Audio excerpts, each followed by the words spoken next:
अगर मुकद्दर में आपके बेइज्जती और शर्मिंदगी लिख दी जाए और बंदा 100 झूठ भी बोल ले, लेकिन शिकस्त और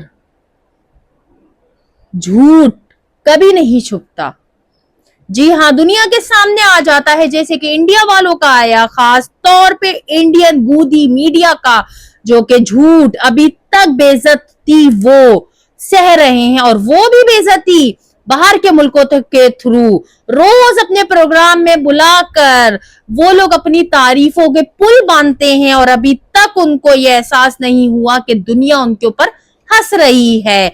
इंडियन मीडिया अपनी हटकंडों से बाज नहीं आई है, अपने झूठ से बाज नहीं आई है। रोज दिन भर दिन वो कोई ना कोई ऐसी बात करती है जिससे लोग हैरान हो जाते हैं कि इसका ना सर है ना पैर है, ये बात क्या कर रहे हैं। लेकिन बाहर के मुल्कों ने ऐसा थप्पड़ मारा है कि ये लोग अब अपनी बेइज्जती जो है वो भी उनको बेइज्जती नहीं फील होती। ऐसा लगता है कि ये लोग जो है वो बिल्कुल ही संग दिल हो गए हैं। ऐसा लगता है कि ये लोग झूठ बोलने में इतने आगे बढ़ गए हैं कि इनको अपनी अब बेइज्जती भी महसूस नहीं होती। जी हाँ नाजरीन, बिल्कुल जैसे कि आपको पता है कि अर्नब स्वामी जो कि वहां का बड़ा एंकर पर्सन माना जाता है, लेकिन अब झूठा एंकर पर्सन माना जाता है, जो कि आए दिन मीडिया पे बैठकर पाकिस्तानियों को बुरा भला बोलते हैं, पाकिस्तानियों को झूठा गालियां देते हैं, और तो पाकिस्तान पे हमला करके अपने ही ख्वाबों में उन्होंने इस बात को दुनिया को बता दिया है कि ये जो है ये एआई का दौर है, इसमें आपका एक भी झूठ नहीं चलेगा। पूरी दुनिया आपको चीख चीख के बता रही है कि इंडिया वालों, तुम लोग को पाकिस्तानियों से बहुत बड़ी शिकस्त मिली है, यानी तुम लोग को मुंह तोड़ जवाब मिला है पाकिस्तानियों से। लेकिन इंडिया ही क्या, वो तो बाज आने वालों में से नहीं है। खास तौर पे इंडियन गोदी मीडिया, हर कोई आकर उनको चीख चीख कर, उनकी अपनी अवाम ही उनकी दुश्मन बन गई है। गोदी मीडिया और गोदी हुकूमत की के खुददार आप झूठ बोलना खत्म करो। वहां के बॉलीवुड अदाकार चीख चीख के अपने पोस्ट लगा लगा के बोल रहे हैं कि फेक मीडिया, फेक न्यूज देना बंद करो, लेकिन फिर भी इंडियन गोदी मीडिया बाज नहीं आ रही। ऐसी ही मैं आपको एक रिपोर्टिंग बताती चलूं कि इंडियन गोदी मीडिया ने एक अमेरिकन प्रोफेसर को अपने शो में मदऊ किया। इनविटेशन के बाद उनको कैसी मुंह की खानी पड़ी, ही वो अपने प्रोग्राम में अपनी तारीफों का पुल बांधने लगे कि हमने पाकिस्तान को कैसी शिकस्त दी, हमने पाकिस्तान का ये तबाह कर दिया, हमने पाकिस्तान का वो तबाह कर दिया। लेकिन इंडियन प्रोफेसर तो पहले हक्का बक्का हो गई देखकर कि ये बोल क्या रहे हैं, इसमें तो कोई सच्चाई ही नहीं है। लेकिन उन्होंने फिर क्या बोला, मैं आपको बताती चलूं कि उन्होंने कैसा मुंह तोड़ जवाब दिया इंडियन एंकर पर्सन को। नाजरीन, उस प्रोफेसर का ये कहना था, अमेरिकन प्रोफेसर का, कि मैं वाजे कर देना चाहती हूं कि बदकिस्मती से इंडिया पाकिस्तान के खिलाफ कोई मज़ामत नहीं दिखा सका। उनका ये मजीद कहना था कि पाकिस्तान किसी भी लम्हे पीछे नहीं हटा, और उसने करारा जवाब दिया इंडिया। अलबत्ता इंडिया की जो मीडिया है वो अपनी जंगी जुनून में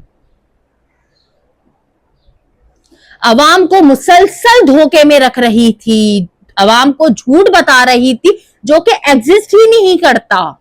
इंडिया पाकिस्तान के खिलाफ कोई वाज़ेह फतह हासिल नहीं कर सका, ये कहना था अमेरिकन प्रोफेसर का, जिनको इंडियन मीडिया ने अपने ही प्रोग्राम में मदऊ किया कि शायद अब ये हमारी तारीफों के पुल बांध देंगे। लेकिन इनको ये नहीं पता कि हर कोई इनकी तरह झूठा नहीं होता, हर कोई इनकी तरह झूठी बातें, शवाहिद के बिना बातें नहीं बोलता। ये दुनिया जो है वो बहुत जदीद और बहुत ज्यादा आगे जा चुकी है, और इसमें अब झूठ नहीं चलता। दूध का दूध और पानी का पानी हो जाता है, वो भी चंद सेकंड में। जी हाँ, और इनको शिकस्त तो मिली ही मिली, और उसके बाद उनको अब इंटरनेशनल मीडिया के थ्रू, इंटरनेशनल लोगों के थ्रू भी शिकस्त रोज मिलती जा रही है, और ये शिकस्त इनके लिए नाकाबिले बर्दाश्त है। और अब ये इस बात کو تسلیم کرنے سے قاصر ہیں کہ ہم اس بات کو ایڈمٹ نہیں کریں گے. لیکن تم کتنا بھی ڈینائی کرو, تم کتنا بھی بولو کہ پاکستان سے ہم جیت گئے, لیکن پوری دنیا تو تم پر ہنس رہی ہے اور تمہیں بول رہی ہے کہ تم لوزر ہو, تم تو ہار گئے. اور تم نے تو جا کر ڈونلڈ ٹرمپ کے پاؤں پکڑ کے معافی مانگی کہ پاکستان سے ہمیں بچا لو, کیونکہ پاکستان نے ہماری ایئر بیس کو تو تباہ کر ہی دیا ہے, اب ہمارے لوگوں کو بھی مارے گی. جی ہاں ناظرین, یہ ہے انڈیا کی اصل سچائی, اور خاص طور پہ انڈین گودی میڈیا کی اصل سچائی, جو کہ شواہد کی بنا پر بات نہیں کرتے. وہ صرف وہ بات سننا پسند کرتے ہیں اور وہ بات کہنا پسند کرتے ہیں جو کہ ان کے فیور میں جائے. اب اس کے پیچھے کوئی سچائی ہو یا نہ ہو, ان کو اس بات سے کوئی فرق نہیں پڑتا. ان کو اس بات سے صرف فرق پڑتا ہے کہ ہمارے دل کو تسکین مل جائے, ہم جو ہے وہ عوام کو جھوٹی باتیں بول کر محض تھوڑی دیر کے لیے خوشی دے دے. لیکن ان کو یہ نہیں پتا وہ خوشی انہی کے گلے پڑ گئی ہے, اور اس طرح کی امریکن پروفیسر نے آ کے ان کو لائیو شو میں ذلیل کیا. ان کو شاید یہ ذلالت زندگی بھر یاد رہے. ذلالت ان لوگوں کی کیسی لگی مجھے کامنٹ سیکشن میں ضرور بتائے گا. اور انڈیا والو, تم لوگ کو شاید, اور خاص طور پہ انڈین گودی میڈیا, تم لوگ کو شاید ابھی بھی سبق نہیں ملا. تم لوگ اتنا ذلیل ہو چکے ہو کہ اب تم لوگ کو جو دوسرا بندہ ذلیل کرتا ہے وہ تم لوگ کو جو ہے وہ اب لگتا ہی نہیں ہے, کیونکہ تم لوگ کی سیلف ریسپیکٹ ہی ختم ہو گئی ہے. تو مجھے کامنٹ کر کے بتائیں کہ انڈیا کو ایک اور شکست کیسی لگی.